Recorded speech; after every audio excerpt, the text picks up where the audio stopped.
मुख्यमंत्री पुष्कर सिंह धामी ने हल्द्वानी के मिनी स्टेडियम से शहीद पार्क तक निकाली गई तिरंगा शौर्य सम्मान यात्रा का शुभारंभ किया। हजारों लोगों के साथ तिरंगा लेकर निकले मुख्यमंत्री ने शहीद पार्क में आयोजित भव्य जनसभा को आयोजित करते हुए कहा कि भारतीय सेना ने साहस, पराक्रम और शौर्य का परिचय देते हुए पाकिस्तान को मुंहतोड़ जवाब दिया है। उन्होंने स्पष्ट किया कि अगर एलओसी पार से गोली चलेगी तो उसका जवाब गोली से दिया जाएगा।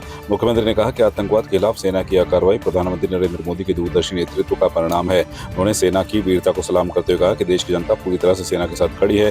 तिरंगा यात्रा में उमड़ी भारी भीड़ राष्ट्र प्रेम और सेना के प्रति समर्थन का प्रतीक है। कार्यक्रम में युवाओं, पूर्व सैनिकों और आम नागरिकों की बड़ी भागीदारी रही। देखिए, हमारे आदरणीय प्रधानमंत्री श्री नरेंद्र मोदी जी के नेतृत्व में हमारी सेनाओं ने इस शौर्य, पराक्रम और सटीक रणनीति से पाकिस्तान के अंदर जो आतंकवाद पोषित हो रहा था, जिन्होंने पहलगाम में हमारे निर्दोष और निहत्थे पर्यटकों की नृशंस हत्या की थी, उनके 9 पाक स्थित 9 आतंकवादी ठिकानों को पूरी तरह से नेस्तनाबूद कर दिया।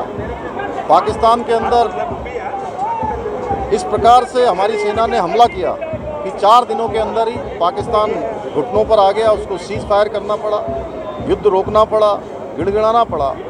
हम इस बहादुरी के लिए, स्पष्ट नेतृत्व के लिए, दूरदर्शी नेतृत्व के लिए, मजबूत नेतृत्व के लिए जहां आदरणीय प्रधानमंत्री जी का धन्यवाद करते हैं, वहीं हम सेनाओं का, जिन्होंने शौर्य, पराक्रम और साहस का परिचय दिया, उनका अभिनंदन करते हैं। देवभूमि उत्तराखंड है और देवभूमि के हर घर से कोई सेना में है, कोई अर्धसैनिक बलों में, और तिरंगा शौर्य सम्मान यात्रा में देहरादून हो, चाहे हल्द्वानी हो, टनकपुर हो या कोई स्थान हो, हमारा जहां भी आज सैनिकों के सम्मान में यात्रा निकल रही है, जनसैलाब सड़कों पर आ रहा है, इस बात का प्रमाण है कि पूरा देश सैनिकों के साथ है, पूरा देश एकजुट है।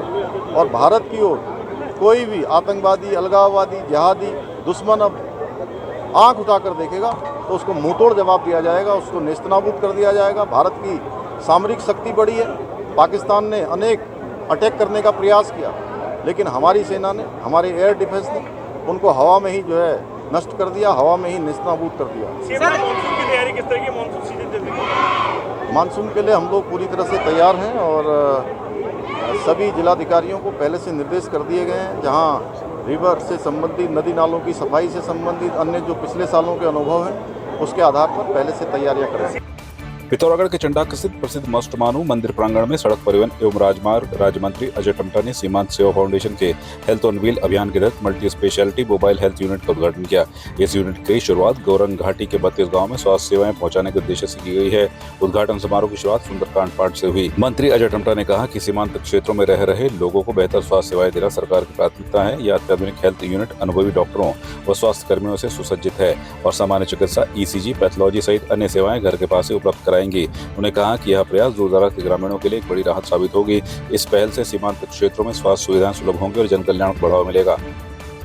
सीमांत इंजीनियरिंग कॉलेज पिथौरागढ़ में उत्तराखंड स्टार्टअप नीति, उद्यमिता और नवाचार को प्रोत्साहित करने के उद्देश्य से 2 दिवसीय बूट कैंप का शुभारंभ जिलाधिकारी विनोद गोस्वामी ने किया। उद्घाटन समारोह में उन्होंने छात्रों का उत्साहवर्धन करते हुए नवोन्मेषी विचार प्रस्तुत करने वालों को 10,000 रुपए का नकद इनाम देने की घोषणा की। जिलाधिकारी ने खुद भी स्टार्टअप आइडिया साझा किया और युवाओं को नवाचार आधारित उद्यम अपनाने के लिए प्रेरित किया।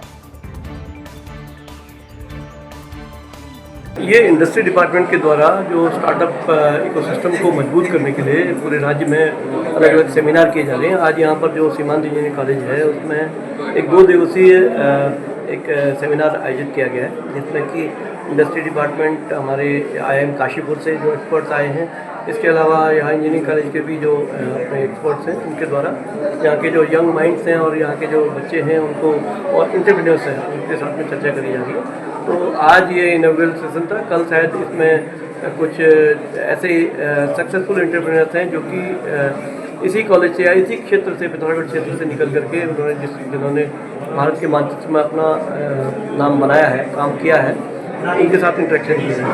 तो हम लोग ये बात कर रहे हैं कि यहाँ पर एक कंप्यूटर साइंस का जो एक बहुत अच्छा एक इंफ्रास्ट्रक्चर भी है इस कॉलेज में, और बाकी यहाँ के स्टूडेंट भी अच्छे हैं। तो कई सारे आइडियाज़ हैं जिस पे भी काम करना है और ये कर रहे हैं। तो उसमें किस प्रकार से गवर्नमेंट हेल्प कर रही है, किस प्रकार से भारत सरकार के द्वारा मदद करी जा रही है, क्या इसमें नीतिगत जो परिवर्तन करे गए हैं सरकार के द्वारा स्टार्टअप इकोसिस्टम को करने के लिए, उसके बारे में बात करी जा रही है। एक चीज़ और जो यहाँ कही जा रही है कि एक ये स्टार्टअप बूट कैंप जो है यहाँ पे हर जिले में एक बनाया जाना है, उसमें पिथौरागढ़ में भी एक बनना है। तो इसमें डॉक्टर मुरारी जो यहाँ हमारे इंडस्ट्री डिपार्टमेंट से जो जॉइंट डायरेक्टर हैं, उनके द्वारा इस संबंध में कार्रवाई और सहयोग किया जा रहा है। प्रांतीय विधिक सेवा प्राधिकरण नैनीताल के निर्देश पर टिहरी के जिला विधिक सेवा प्राधिकरण द्वारा Narendranagar mount Carmel Christian academy विद्यालय में एक दिवसीय विधिक जागरूकता कार्यशाला आयोजित की गई। कार्यशाला में जिला विधिक सेवा प्राधिकरण के सचिव आलोक राम त्रिपाठी ने बाल विवाह और बाल श्रम को बच्चों के भविष्य के लिए गंभीर बाधा और अभिशाप बताया। उन्होंने छात्रों, नागरिकों और विद्यालय स्टाफ को इन सामाजिक बुराइयों को समाप्त करने और समाज में जागरूकता फैलाने का आह्वान किया। साथ ही उन्होंने मानव अधिकारों से जुड़ी कानूनी जानकारियां भी साझा की और समाज में नशे की बढ़ती प्रवृत्ति के खिलाफ अभियान चलाने की आवश्यकता पर बल दिया।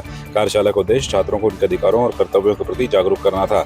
इस मौके पर विद्यालय के प्रधानाचार्य सुनील सिंह, विनोद सिंह, आशा उनियाल और यास्मीन सहित कई शिक्षक व छात्र उपस्थित रहे। आज माउंट कार्मल क्रिश्चियन एकेडमी में हमारी ओर से एक जिला विधिक सेवा प्राधिकरण की ओर से एक लीगल अवेयरनेस कैंप का आयोजन किया गया है, जिसमें हम इस माह के माननीय उत्तराखंड राज्य विधिक सेवा प्राधिकरण के द्वारा जारी प्लान ऑफ एक्शन के अंतर्गत जारी दिशा निर्देशों के अनुक्रम में हमने जो अभियान हमारा एक उड़ान शोषण से स्वतंत्रता, इसके अलावा बाल श्रम, बाल विवाह और रोड सेफ्टी के संबंध में एक जो राहवीर योजना केंद्र सरकार की ओर से जारी की गई है, उसके संबंध में हमने यहाँ के विद्यालय के बच्चों को जागरूक किया। बच्चों ने इस अभियान में बढ़ चढ़ के भागीदारी ली और हमने बच्चों के साथ इंटरेक्शन किया। इन अभियानों के बारे में विस्तारपूर्वक जानकारी दी गई। हमारे विभाग की ओर से अवेयरनेस पम्पलेट्स बांटे गए हैं तथा हम ये अपेक्षा करते हैं कि इस तरह के अभियान के माध्यम से हमारे जो बच्चे हैं वो हमारे बेसिक लॉज के बारे में अवेयर होंगे। इसमें नरेंद्रनगर की पुलिस डिपार्टमेंट की ओर से साइबर क्राइम, साइबर फ्रॉड और रोड सेफ्टी के बेसिक रूल्स के बारे में भी जानकारी दी गई। हमारे यहाँ सिविल जज मिस्टर आलोक राम त्रिपाठी आए थे। उन्होंने हमें लॉस के बारे में और गवर्नमेंट ने जो स्कीम्स बच्चों के लिए करी है या फिर और चीज़ों के लिए करी है, उन सब के बारे में अवगत कराया।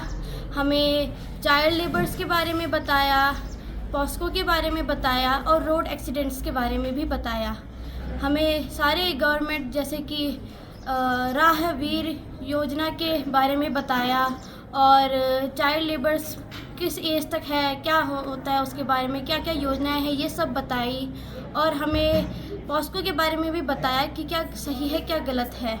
हमें कई सारी चीज़ों से अवगत कराया और हमारा मार्गदर्शन किया। आज माउंट कार्मल क्रिश्चियन एकेडमी में जो सिविल जज हमारे आलोक राम त्रिपाठी जी आए, उन्होंने बच्चों के साथ अपनी बहुत सारी बातें शेयर की और कानून के विषय में भी बच्चों को जानकारी दी। उन्होंने जैसे आपका बाल श्रम के बारे में बहुत सारी बातें बच्चों को बताई और अन्य विषयों के बारे में भी बच्चों को अवगत कराया। तो हमारा विद्यालय का, चाहे बच्चों का हो चाहे स्टाफ का हो, सबका अनुभव उनके साथ बहुत ही बेहतरीन रहा। उन्होंने हमें बहुत सारी जानकारियाँ दी और उन्होंने हमें ये भी आश्वासन दिया कि वो हम ऐसे आगे आते रहेंगे और इनका नियम और कानून के विषय में जानकारी देते रहेंगे। आपकी इस पर क्या राय है, हमें कमेंट कर जरूर बताएं।